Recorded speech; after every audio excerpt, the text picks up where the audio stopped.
Office of the Director of National Intelligence 2022 Annual Report on Unidentified Aerial Phenomena. Executive Summary. Unidentified Aerial Phenomena (UAP) reporting is increasing, enabling a greater awareness of the airspace and increased opportunity to resolve UAP events. In addition to the 144 UAP reports covered during the 17 years of UAP reporting included in the Office of the Director of National Intelligence (ODNI) preliminary assessment, there have been 247 new reports and another 119 that were either since discovered or reported after the preliminary assessment's time period. This totals 510 UAP reports as of 30th August 2022. Additional information is provided in the classified version of this report. AARO and ODNI assess that the observed increase in the UAP reporting rate is partially due to a better understanding of the possible threats that UAP may represent, either as safety of flight hazards or as potential adversary collection platforms, and partially due to reduced stigma surrounding UAP reporting. This increased reporting allows more opportunities to apply rigorous analysis and resolve events. The establishment of the Department of Defense (DoD) All-Domain Anomaly Resolution Office, or AARO, should facilitate more coordinated UAP efforts, resulting in greater attribution of UAP. While limited data on UAP continues to be a challenge, the establishment of AARO, with its broad scope of authorities and responsibilities, and its replacement of the Unidentified Aerial Phenomena Task Force, or UAPTF, will allow for increased coordination of efforts against the UAP problem set.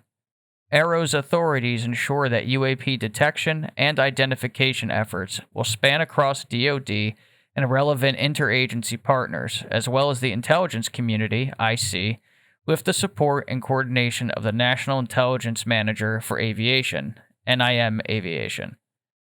NIM Aviation's and AARO's coordination efforts will improve U.S. government awareness of objects in the airspace and resolution of UAP events. See Appendix B.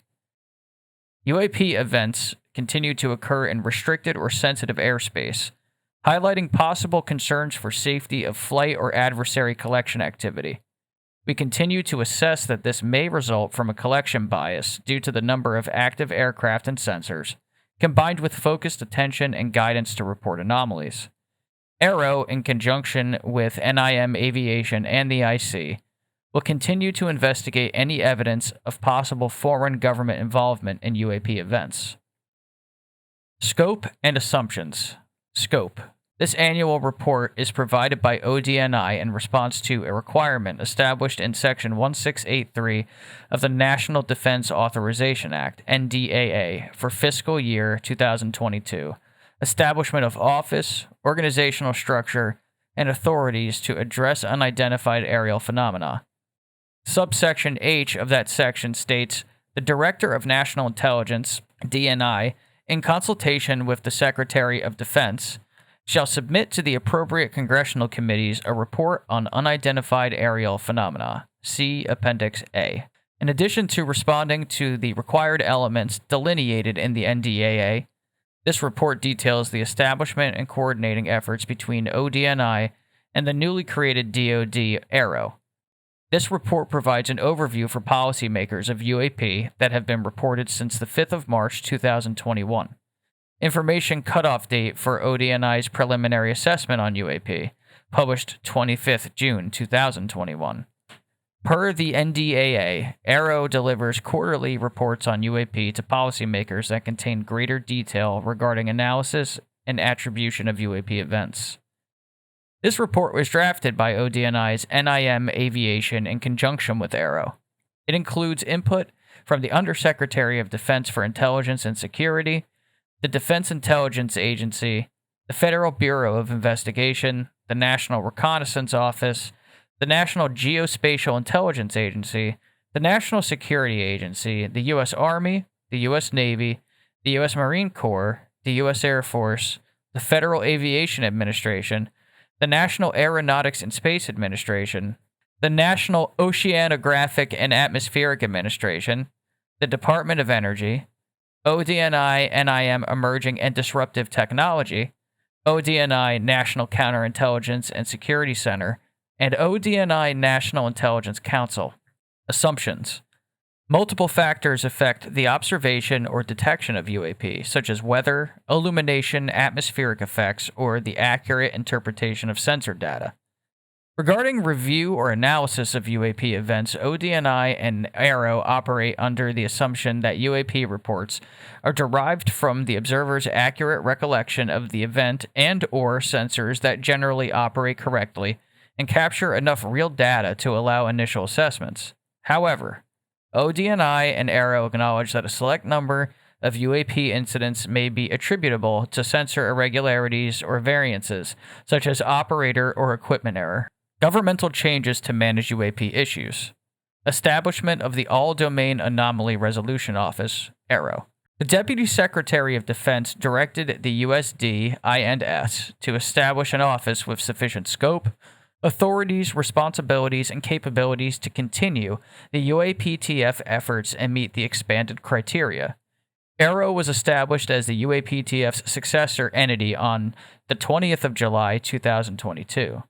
Per its mandate, ARROW has the authority to coordinate UAP efforts beyond DoD and is authorized to develop processes and procedures to synchronize and standardize collection, reporting, and analysis throughout not just DoD, but the IC as well, with the support and coordination of NIM Aviation.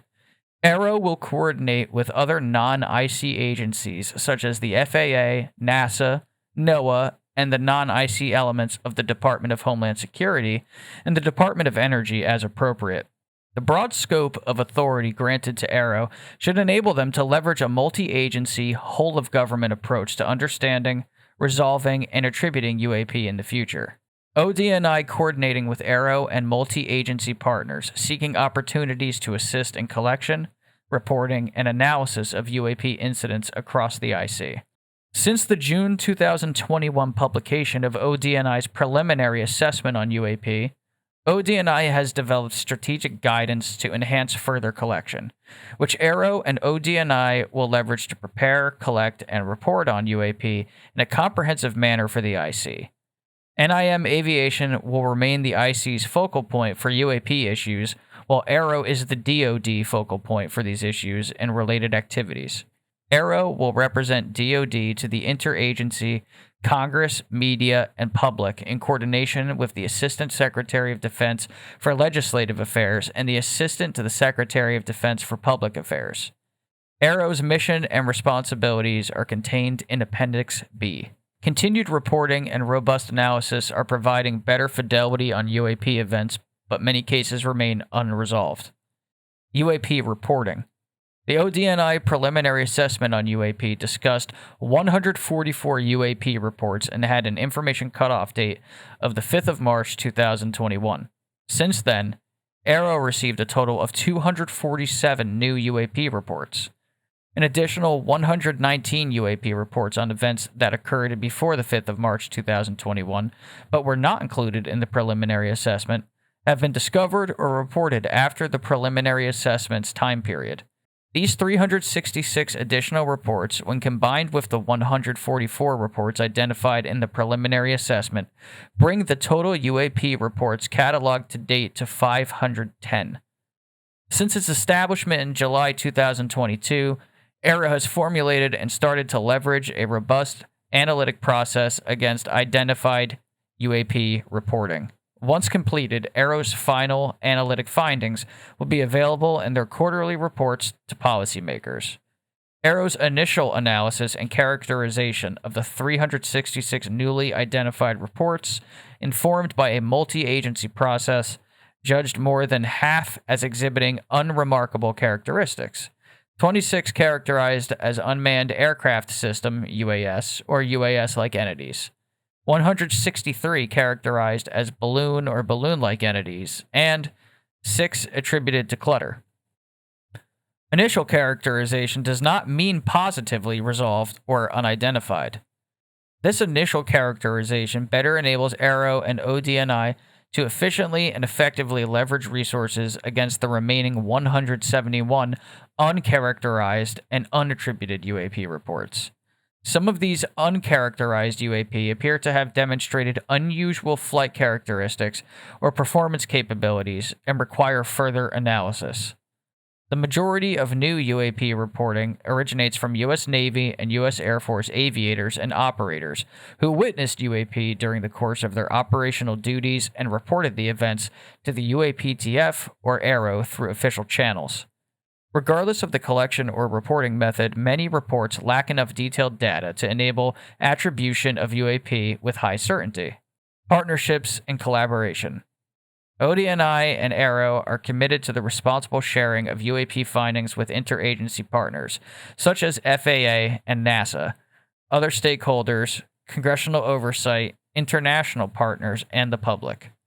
ARROW is working closely with the OSD-PA and mission partners to develop an information sharing and messaging strategy that aims to maximize transparency while maintaining appropriate protections of sensitive sources and methods. ODNI and ARROW have maintained communication with our allied partners regarding UAP, keeping them informed of developments and U.S. initiatives. The DoD and IC enterprises are working collaboratively to report, identify, and resolve UAP events. Agencies across the IC have established standard operating procedures that will streamline UAP resolution. For example, ARROW's analytic methodology requires a whole-of-government approach to resolving UAP events, to include analysts and science and technology specialists to help resolve UAP events. Flight safety concerns and health implications. UAP pose a safety of flight and collision hazard to air assets, potentially requiring aircraft operators to adjust flight patterns in response to their unauthorized presence in the airspace, operating outside of air traffic control standards and instruction. To date, there have been no reported collisions between U.S. aircraft and UAP. Regarding health concerns, there have also been no encounters with UAP confirmed to contribute directly to adverse health-related effects to the observers. Acknowledging that health-related effects may appear at any time after an event occurs, ARROW will track any reported health implications related to UAP should they emerge. Summary and way ahead. UAP continue to represent a hazard to flight safety and pose a possible adversary collection threat.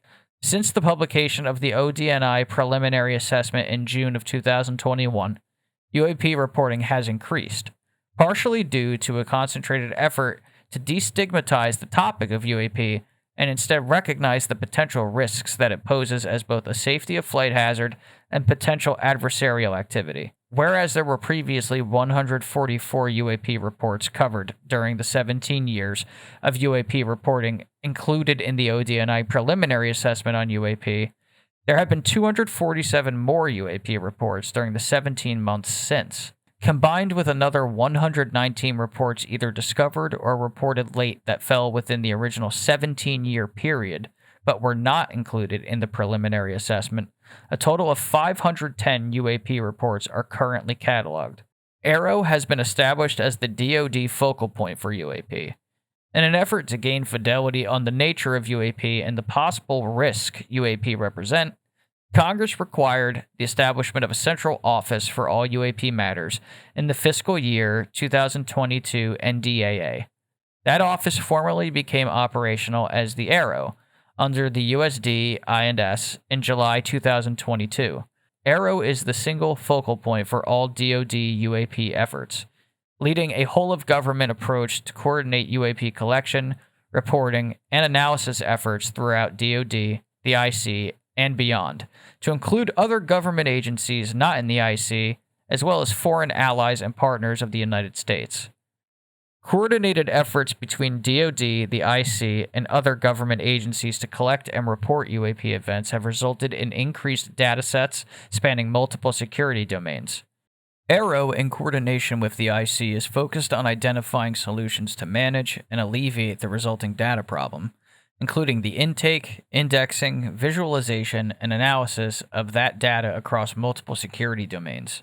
We are confident that continued multi-agency cooperative UAP prosecution activities will likely result in greater awareness of objects in and across the air, space, and maritime domains, as well as the nature and origin of UAP in the future. The establishment of AARO and application of AARO's new analytic process to this detailed reporting will increase resolution of UAP events. Appendix A, Annual Report on UAP, Fiscal Year 2022 NDAA.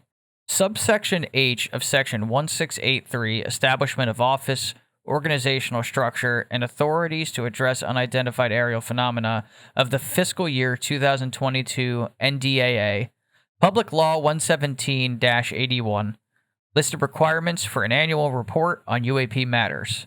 In the subsection, the term the Director refers to the Director of National Intelligence, DNI, and the term the Secretary refers to the Secretary of Defense. The text of the subsection is below. 1. Requirement. Not later than 31 October 2022 and annually thereafter until 31 October 2026, the Director, in consultation with the Secretary, shall submit to the appropriate congressional committees a report on unidentified aerial phenomena. 2. Elements.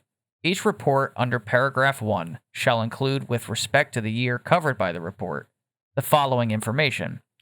A. All reported unidentified aerial phenomena related events that occurred during the 1-year period. B. All reported unidentified aerial phenomena related events that occurred during a period other than that 1-year period but were not included in an earlier report. C. An analysis of data and intelligence received through each reported unidentified aerial phenomena related event. D. An analysis of data relating to unidentified aerial phenomena collected through geospatial intelligence, signals intelligence, human intelligence, and measurement and signature intelligence. E. The number of reported unidentified aerial phenomena over restricted airspace of the United States during the 1-year period. F. An analysis of such incidents identified under subparagraph E. G.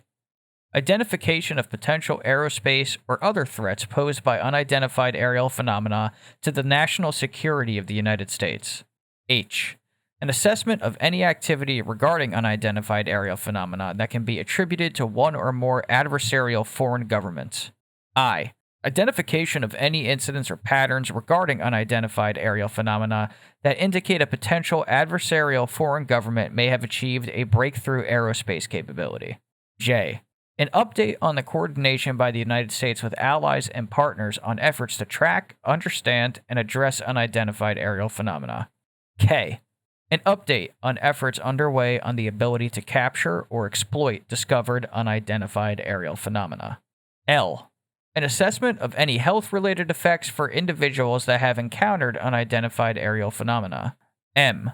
The number of reported incidents and descriptions thereof of unidentified aerial phenomena with military nuclear assets, including strategic nuclear weapons and nuclear-powered ships and submarines. N. In consultation with the Administrator for Nuclear Security, the number of reported incidents and descriptions thereof of unidentified aerial phenomena associated with facilities or assets associated with the production, transportation, or storage of nuclear weapons or components thereof. O. In consultation with the Chairman of the Nuclear Regulatory Commission, the number of reported incidents and descriptions thereof of unidentified aerial phenomena or drones of unknown origin associated with nuclear power generating stations, nuclear fuel storage sites, or other sites or facilities regulated by the Nuclear Regulatory Commission. P. The names of the line organizations that have been designated to perform the specific functions under subsections C and D, and the specific functions for which each such line organization has been assigned primary responsibility. Notes. 1. Subsection C, referenced in subsection H and P above, is titled Response to and Field Investigations of Unidentified Aerial Phenomena. 2. Subsection D, referenced in subsection H and P above, is titled Scientific, Technological, and Operational Analyses of Data on Unidentified Aerial Phenomena. Appendix B, AARO Establishment of Office and Duties, Fiscal Year 2022 NDAA. Subsection A of Section 1683, Establishment of Office, Organizational Structure, and Authorities to Address Unidentified Aerial Phenomena of the National Defense Authorization Act, NDAA, for fiscal year 2022, Public Law 117-81, established an office designated to replace the Unidentified Aerial Phenomena Task Force, UAPTF, later identified as the All-Domain Anomaly Resolution Office, AARO. AARO was established on the 20th of July, 2022. Subsection B of Section 1683 delineated that office's duties. The text of these subsections is as follows. A. Establishment of office. Not later than 180 days after the date of the enactment of this act, the Secretary of Defense, in coordination with the Director of National Intelligence, shall establish an office within a component of the Department of Defense and the Office of the Director of National Intelligence to carry out the duties of the Unidentified Aerial Phenomena Task Force, as in effect on the day before the date of enactment of this act, and such other duties as are required by this section. B. Duties. The duties of the office established under subsection A shall include the following. 1. Developing procedures to synchronize and standardize the collection, reporting, and analysis of incidents, including adverse physiological effects regarding unidentified aerial phenomena across the Department of Defense and the intelligence community. 2. Developing processes and procedures to ensure that such incidents from each component of the department and each element of the intelligence community are reported and incorporated in a centralized repository. 3. Establishing procedures to require the timely and consistent reporting of such incidents. 4. Evaluating links between unidentified aerial phenomena and adversarial foreign governments, other foreign governments, or non-state actors. 5. Evaluating the threat that such incidents present to the United States. 6. Coordinating with other departments and agencies of the federal government as appropriate, including the FAA, NASA, the Department of Homeland Security, NOAA, and the Department of Energy. 7. Coordinating with allies and partners of the United States as appropriate to better assess the nature and extent of unidentified aerial phenomena. 8. Preparing reports for Congress in both classified and unclassified form, including under Section I. Appendix C, Index of Key Terms. This report uses the following defining terms. Range fouler, defined by U.S. Navy aviators based on observations of UAP interrupting pre-planned training or other military activity in military operating areas or restricted airspace. Transmedium objects or devices. Objects or devices that are observed to transition between space and the atmosphere or between the atmosphere and bodies of water that are not immediately identifiable. Unidentified aerial phenomenon. Airborne objects not immediately identifiable. The acronym UAP represents the broadest category of airborne objects reviewed for analysis. UAP event. A holistic description of an occurrence during which a pilot or aircrew witnessed or detected a UAP. UAP incident. A specific part of the event. UAP report. Documentation of a UAP event to include verified chains of custody and basic information such as the time, date, location, and description of the UAP. UAP reports include range fouler reports and other reporting. And that's the end of it. So the first thing I noticed, well, maybe, I don't know if it was the first thing, but I will say this. All of these requirements, health, an assessment of any health-related effects, yet they say there haven't been any. It's like, these are, it all matches up with all of the accounts and reports that have been going on since, the 40s and probably, earlier. But we'll start with we'll use the 1940s as the starting point, just out of fairness, to the modern UFO era, but it obviously goes much further back. There have been health-related effects. And then they mention nuclear assets, the interaction between UAP and nuclear facilities.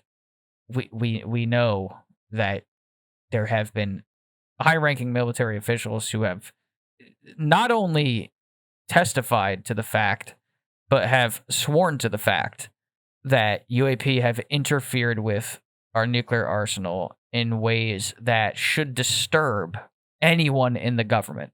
Now, when they say that they haven't detected any health-related effects for individuals that have encountered unidentified aerial phenomena, you have to remember that the United States government is very tricky with their language.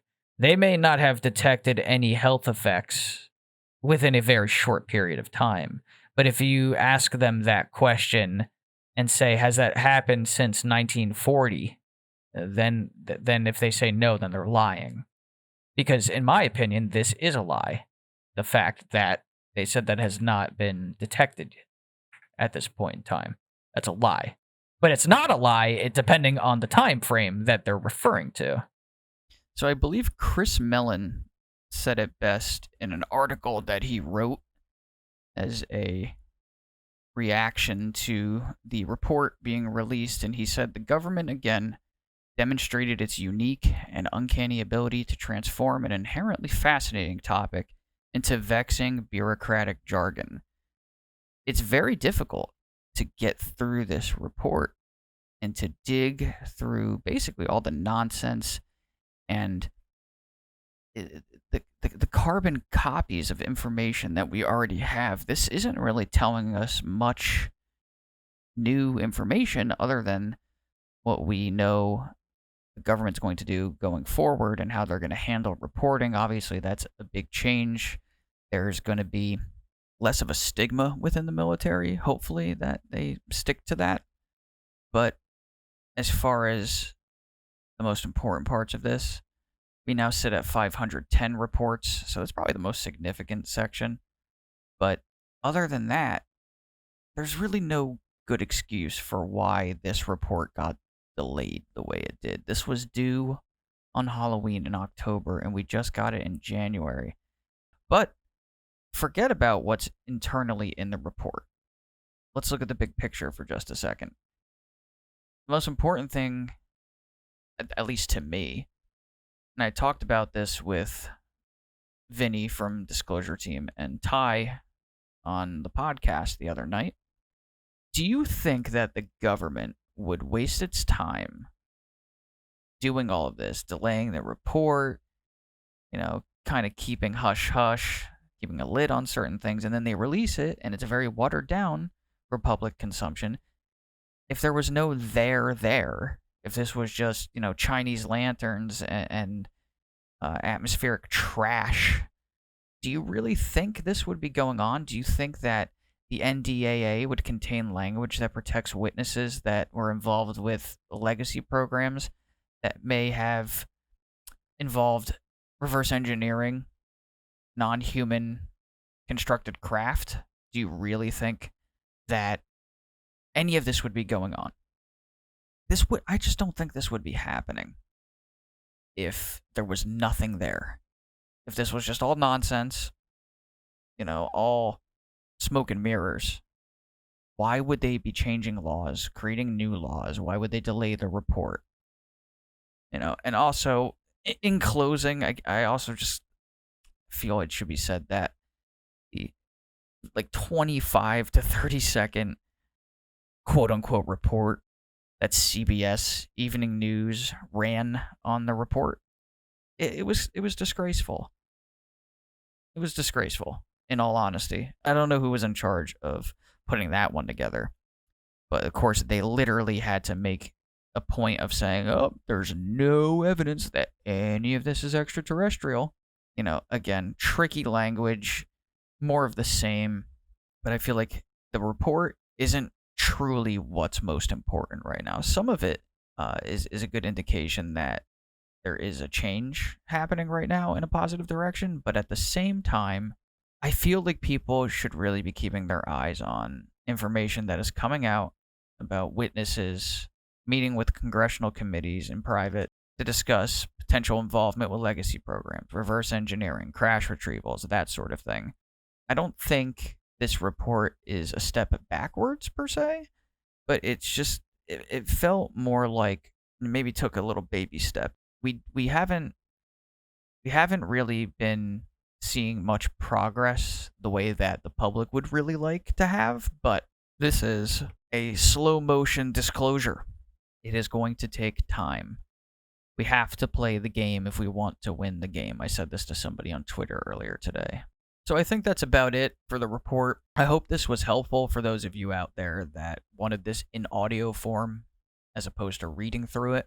I'm happy to do this again in the future with other reports that are undoubtedly going to be released over time, provided that they're not, 250 pages. I'll do my best to summarize them, though, at that point. But make sure to subscribe to the channel if you enjoyed the content today. Check out my other videos. Leave a like if you could.